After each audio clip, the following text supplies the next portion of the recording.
الحمدللہ نحمدہ ونستعینہ ونستغفرہ ونؤمن بہ ونتوکل علیہ ونعوذ باللہ من شرور انفسنا ومن سیئات اعمالنا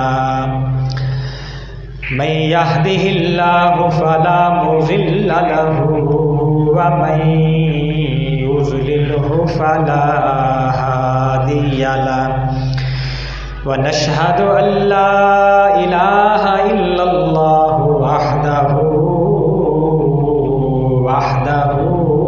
لا شريك له ونشهد أن سيدنا وسندنا وحبيبنا وشفيعنا ومحبوبنا محمدا عبده ورسوله أما بعد فأعوذ بالله من الشيطان الرجيم بسم الله الرحمن الرحيم والذين يبيتون لربهم سجدا وقياما وقال النبي صلى الله عليه وسلم المؤمن من أمنه الناس على دمائهم وأموالهم أو كما قال عليه الصلاة والسلام.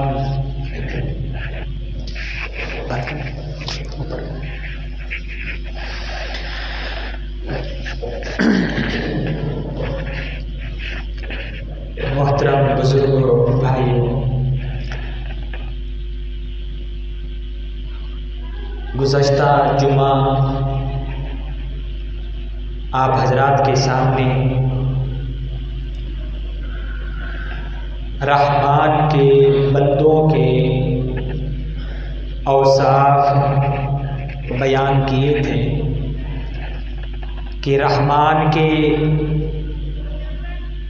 بندے زندگی کیسے گزارتے ہیں.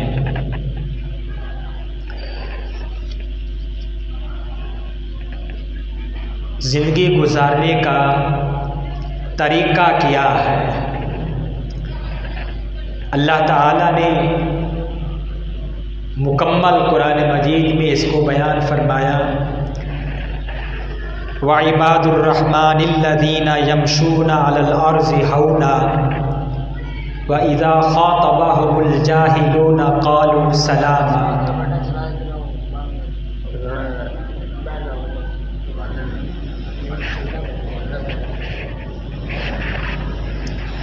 کہ رحمان کے بندے وہ ہیں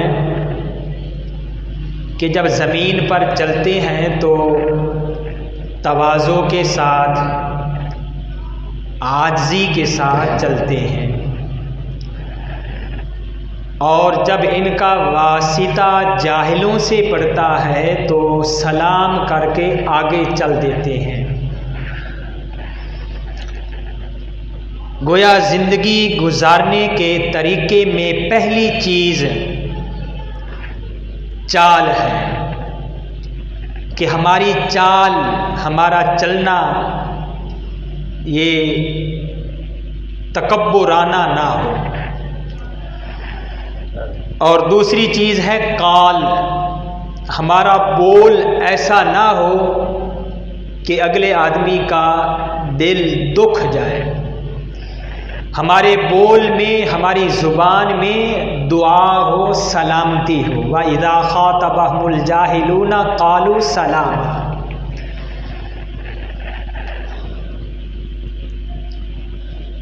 دونوں چیزوں میں، چال میں بھی، چلنے میں بھی صحیح طریقہ اختیار کرنا چاہیے، اور بولنے میں بھی صحیح طریقہ اختیار کرنا چاہیے.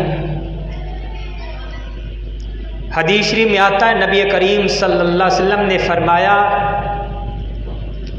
کہ جب تم چلو تو یا تو یہ ہے کہ دونوں پاؤں میں جوتا ہونا چاہیے یا پھر دونوں پاؤں میں جوتا نہیں ہونا چاہیے. ایسا نہ ہو کہ ایک پاؤں میں جوتا ہے اور ایک پاؤں میں ایک پیر میں جوتا نہیں ہے، ایسی چال نہ ہو. اس حدیث سے یہ بھی معلوم ہوا کہ کبھی کبھی پیدل بھی چلنا چاہیے، بغیر جوتوں کے بھی چلنا چاہیے. عام تو یہ کہ جوتے پہن کر ہی چلیں گے، لیکن کبھی کبھی بغیر جوتے پہنے بھی چلنا چاہیے. یہ الگ بات ہے کہ ہمارا معاشرہ اس کو قبول نہیں کرتا، وہ پتہ نہیں کیا کیا باتیں کرے گا، اس لیے اس کو رہنے دیا جائے. بہرحال دونوں جوتے پہن کر چلنا چاہیے. ہمارے بزرگوں کے بارے میں آتا ہے، جب ولی اللہ کی قبر پر جاتے تھے، اولیاء اللہ کی قبروں پر جاتے تھے، تو دور سے جوتے اتار دیتے تھے کہ یہ اللہ کے ولی ہیں. اللہ کے ولی جو ہوتے ہیں، الا ان اولیاء اللہ لا خوف علیہم ولا هم يحزنون، اللہ کے اولیاء نیک بندے جو ہوتے ہیں، وہ کون نیک بندے ہوتے ہیں؟ جن کے دل میں اللہ کا تقوی ہوتا ہے، اللہ کے احکام کے مطابق زندگی گزارتے ہیں، نبی کے طریقے کے مطابق زندگی گزارتے ہیں. ان اولیاءہ الا المتقون، اللہ کے ولی متقین لوگ ہیں جو اللہ سے ڈرنے والے ہیں. ہر بندہ جو اللہ سے ڈرتا ہے وہ اللہ کا ولی ہے. جس کے دل میں اللہ کا خوف ہے، تقوی ہے، وہ اللہ کا ولی ہے، اللہ کا دوست ہے، اللہ کا نیک بندہ ہے. تو بزرگوں کے بارے میں یہ آتا ہے، اس لیے کبھی کبھی جو بزرگ جو فوت ہو چکے ہیں ان کے درباروں پر، قبروں پر جانا چاہیے. صحیح طریقے سے فاتحہ خوانی کریں، الحمد شریف پڑھیں، سورہ اخلاص پڑھیں، یا اور کوئی آپ عبادت کر سکتے ہیں عبادت کریں صحیح طریقے سے. یہ نہ ہو کہ وہاں جا کر سجدہ کریں، وہ تو شرک ہے، گناہ ہے. وہ صحیح طریقے سے جائیں، قبروں پر جانا چاہیے، قبرستان جانا چاہیے. بہرحال یہ موضوع سے ذرا ہٹ کے بات ہو گئی. تو یہ تو بتایا کہ رحمان کے بندوں کی چال ایسی ہو، اور جب جاہلوں سے، جھگڑا کرنے والے لوگوں سے جب ان کا واسطہ پڑے تو سلام کہہ کر آگے چل دینا چاہیے. لا نبتغی الجاہلین سلام.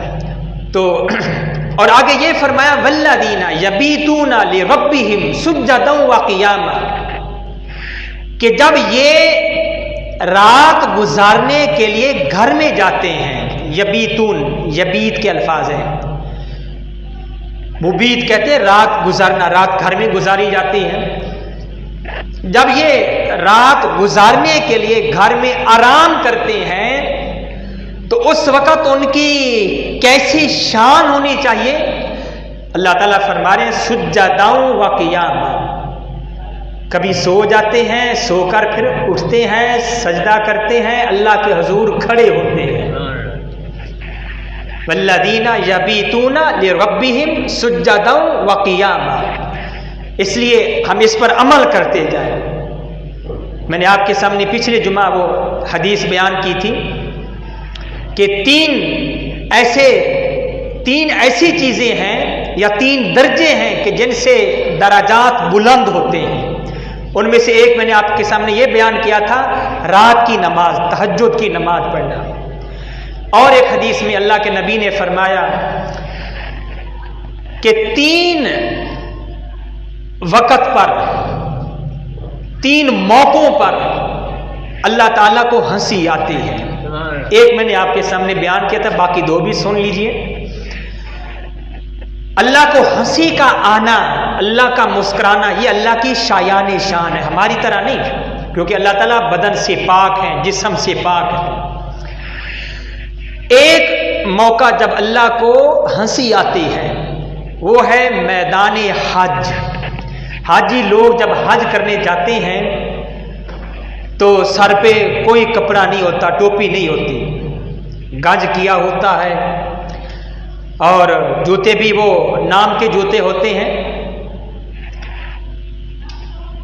گرد و غبار ان کے اوپر پڑ رہی ہوتی ہے، مٹی ان کے اوپر پڑ رہی ہوتی ہے، نہ خوشبو لگانے کی اجازت، نہ زیب و زینت اختیار کرنے کی اجازت، بس زبان پر ایک ہی لفظ ہے، لبیک لبیک اللہم لبیک لا شریک لک لبیک، یا اللہ ہم حاضر ہیں، بیوی بچے سب کچھ، گھر بار سب کچھ چھوڑ کر اللہ کی بارگاہ میں وہاں پر گھوم رہے ہیں، پھر رہے ہیں، کبھی کسی میدان میں جا رہے ہیں، کبھی کہیں جا رہے ہیں، کبھی کہیں جا رہے ہیں، کبھی مینا میں، کبھی مزدلفہ میں، کبھی عرفات میں، بس صرف اللہ اللہ کیے جا رہے ہیں، لبیک لبیک کیے جا رہے ہیں۔ اس موقع پر اللہ تعالیٰ کو ہنسی آتی ہے حاجیوں کو دیکھ کر، اور اللہ تعالیٰ گواہ بناتے ہیں فرشتوں کو کہ گواہ ہو جاؤ میں نے ان سب کو معاف کر دیا۔ اور دوسرا موقع، دوسرا وقت جب اللہ کو ہنسی آتی ہے، جب اللہ تعالیٰ مسکراتے ہیں اپنی شان کے مطابق، جب مکبر تکبیر کہتا ہے، جماعت کھڑی ہونے کے لیے جب تکبیر کہی جاتی ہے، اللہ اکبر اللہ اکبر اللہ اکبر اللہ اکبر، لوگ جلدی جلدی آ رہے ہیں کہ ہمیں پہلے صف میں جگہ مل جائے، ہمیں تکبیر اولا مل جائے، جلدی جلدی سے لوگ آ رہے ہیں۔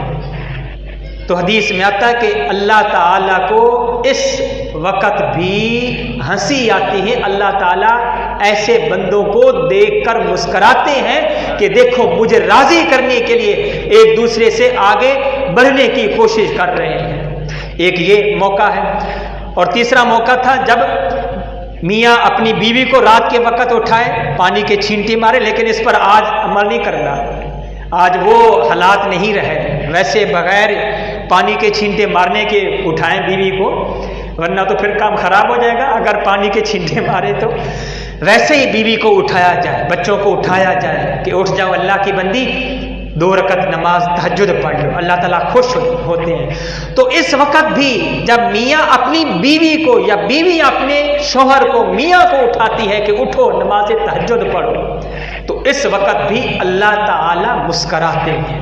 یہ رات کی عبادت، والذین یبیتون لربہم سجدا وقیاما، اور پھر ان کے دل میں کیا ہوتا ہے، ان کے دل میں یہ ہوتا ہے، ربنا اصرف عنا عذاب جہنم ان عذابها کان غراما، اے ہمارے رب ہمیں جہنم کے عذاب سے بچا، اس لیے کہ جہنم کا عذاب یہ اتنا سخت ہے کہ جیسے گلے میں ہار پڑا ہوا ہو، انہا کانا غراما، جہنم کا عذاب بڑا سخت ہے، وہاں پر کوئی پرسان حال نہیں ہوگا، وہاں تو سب چیزیں بند، زبان نہیں بول سکتی، ہمارے اعضاء بولیں گے ہمارے خلاف، الیوم نختم علی افواہہم، کہ جب ہم زبان پر، منہ پر مہر لگا دیں گے، تالے لگا دیں گے، اور پھر ہمارے ہاتھ پاؤں بولیں گے، ہمارا جسم، باقی جسم بولے گا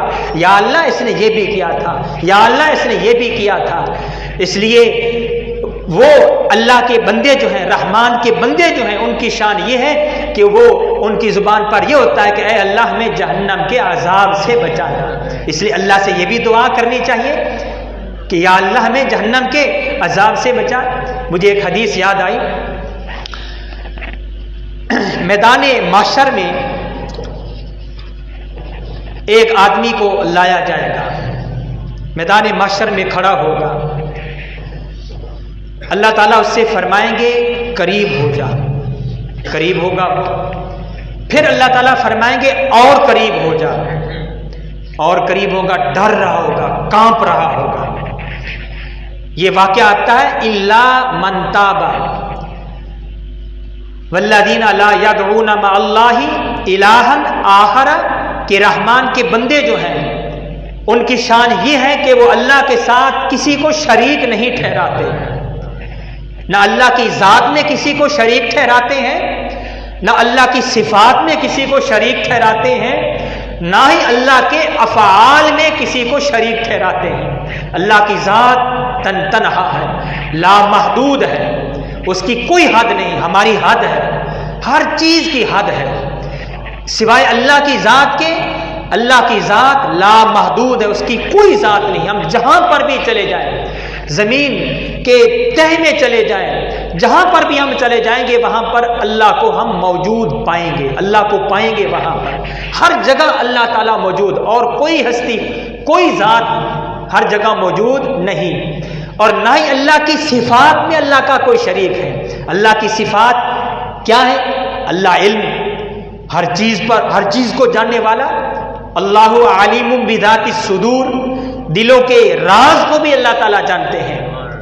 پتھر کے اندر، 7 پتھروں کے اندر اگر کوئی کیڑا ہے اس کو بھی اللہ تعالیٰ جانتے ہیں۔ ذرے ذرے کو، پتے پتے کو اللہ تعالیٰ جانتے ہیں۔ اللہ کا علم ہر چیز پر محیط ہے، لامحدود ہے اللہ تعالیٰ کا علم۔ اور ایسے ہی اللہ کے افعال میں بھی کوئی شریک نہیں۔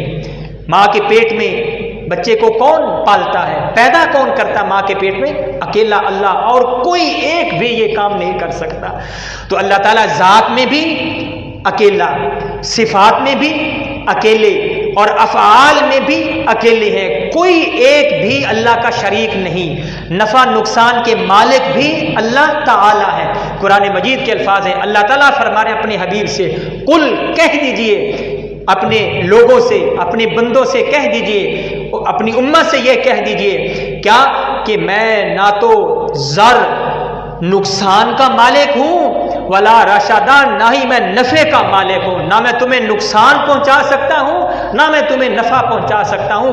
نفع نقصان کا مالک ایک اللہ کی ذات ہے۔ حدیث شریف میں آتا ہے، نبی کریم صلی اللہ علیہ وسلم نے فرمایا اپنی بیٹی فاطمہ سے، اے فاطمہ بنت محمد صلی اللہ علیہ وسلم، یہ جان لے کہ کل قیامت والے دن ہر ایک نے اپنے اپنے اعمال سے جنت میں جانا ہے۔ دل میں یہ نہ خیال کر لینا کہ میرے والد نبی ہیں، رسول ہیں، مجھے وہ بچا لیں گے، مجھے نجات دلائیں گے، یہ بات ذہن سے نکال دے۔ ہر ایک نے اپنے اپنے اعمال سے جنت میں جانا ہے۔ یہ کون کہہ رہے ہیں؟ افضل الانبیاء کہہ رہے ہیں نبی کریم صلی اللہ علیہ وسلم اپنی بیٹی، جس کے بارے میں حدیث میں آتا ہے کہ جنت کی عورتوں کی سردار فاطمہ الزہرا رضی اللہ تعالی عنہا۔ اس لیے میرے عزیزو، صرف اور صرف ایک اللہ کی ذات اور اس کا کوئی ایک بھی شریک نہیں۔ یہ مومنوں کی شان ہے کہ وہ اللہ کے ساتھ کسی اور کو شریک نہیں ٹھہراتے۔ مشکل کشا ایک اللہ کی ذات، کہہ دیا جاتا ہے علی مشکل کشا، داتا علی حجویری مشکل کشا، یہ سب شرکیہ کلمات ہیں، شرکیہ یہ نعرے ہیں۔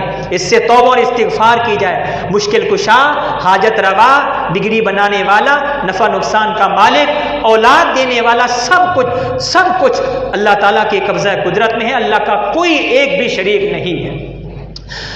تو یہ رحمان کے بندوں کی شان ہے۔